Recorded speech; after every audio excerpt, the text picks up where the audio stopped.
Hello, everybody, and welcome into the final week of the regular season. It's Vanderbilt week, Senior Day coming up on Saturday. He's Eric Kane, Rob Lewis, and Brent Hubbs. I'm Austin Price, and guys, this is a game that it shouldn't be hard to get up for. It's a traditional rival.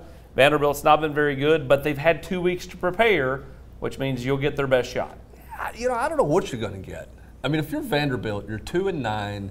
You just had an open date, and then you've got to come back out for 4 days of practice on Thanksgiving to travel to Knoxville to take on Tennessee. And on the flip side, Tennessee's not where they thought they would be. I'm going to be fascinated to see the emotions of this game at the start for both teams, Rob. I think it's tough for Vanderbilt because of all the things you mentioned. I mean, Tennessee, at least, they have a bowl game out there. It's going to be a home crowd. I mean, like you're talking about with Vanderbilt, open date, they had a couple days off.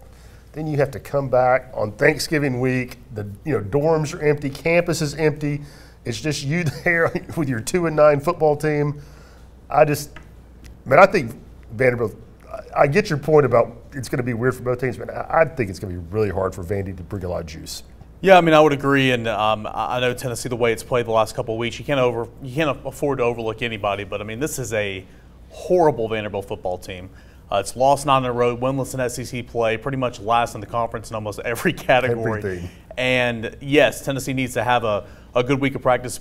Come out not sleepwalking, obviously, but even if you're not your sharpest, even if it's a little sloppy, I mean, this should be a game Tennessee wins by double digits. I think you're going to get Vanderbilt's best shot, which means the whole kitchen sink, and even then, I think all the bullets could be exited at the gun by halfway through the first quarter, and Tennessee could have a 10-point lead, and Vanderbilt's going, uh-oh. Yeah, we don't have anything left. There's nothing left. I'm empty. Well, and they've got offensive line issues, quarterback struggles. They got lots of issues. Yeah, they're going to throw a wrinkle. They're going to trick play. They're going to try to do something. Mm-hmm. You got to be ready for all those things early. But Tennessee's job is to break Vanderbilt's will very early in this football game. And Tennessee's been a fast-starting team, Eric, for the most part. And they need that. That script has worked well, particularly at home. It needs to work early, and they need to break Vanderbilt, whatever will they have. They need to break that very early in this game. Yeah, on both sides of the ball. And again, you mentioned how it's been a fast-starting football team, scoring on the first possession several times, from over 50 yards, 3 times from Jalen Wright on the opening possession. So it's been good offensively, obviously, but defensively, you need to come out, get a couple 3-and-outs, maybe force a turnover. I couldn't agree more. This week in particular, it's going to be Senior Day. It's going to be an emotional kind of roller coaster, if you will. But again, it's a weird week, and two teams not where they want to be, obviously, but looking to finish strong. Joe Milton will be your starter coming up on Saturday, no matter how much some of the fans would love to see Nico get that start. It's Senior Day, and he's got to be better. I mean, a week ago, he just, the completion percentage was subpar, and Joe Milton's got to be better on Saturday. Well, there's no doubt. I mean, the whole offense has to be better. I don't know what that's going to look like on the offensive line. You got to run the football better. Everything's got to be better, for Tennessee. And you just got to have some efficiency. I mean, just make a play somewhere along the way, Rob. Well, you're talking about efficiency, make a play. I mean, those things show up more than – they show up a lot of places. They show up in 2 of 11 on third down, which is what Tennessee was. And then, Coach Heupel, I think he harped on that one after the game Saturday night, understandably. I think after watching the tape, when we talked to him on Monday, 2 of 11 on third down, not being able to sustain things. I think we're still his biggest laments from the Georgia game, and that's, a lot of that's the run game, a lot of that's getting off schedule, a lot of that's, inaccuracy from the quarterback. But the bottom line, there's a lot that goes into it. It's not just Joe Milton, why they're 2 of 11 and can't move the football on third down. But he's not been nearly good enough. No. And you're in a situation with your offensive line too, Eric, that, it just against a good defense, it feels really hard to make a first down. Shouldn't be that way this week. Get into a rhythm, play fast, get back to some semblance of an identity of what you're trying to be. Yeah, again, go back to what you do best, and that's running the football, and something that Tennessee's done well at certain times this year, but not really consistently, is that tempo. And you say go fast. Tennessee's at its best when it's got tempo, and you got to win first downs, got to run the football. I'll go back to something you said a moment ago, Brent, and I wrote about it as well. You're not seeing enough guys just go out and make some football plays. Joe Milton's been bad. I'm not trying to say Joe Milton has been great or anything, but there are some passes, last week in particular, you love to see Caleb Webb come down with that ball in the end zone, or Ramel Keaton down the sideline. Go make a football play. And I think, as you mentioned on the Volquest podcast, Austin, a game like this, you're going to go in knowing that, hey, I can put up some stats. If I'm these skill guys, maybe you do make some of those plays. Jalen Wright needs about 60 yards or so to get to 1,000 yards.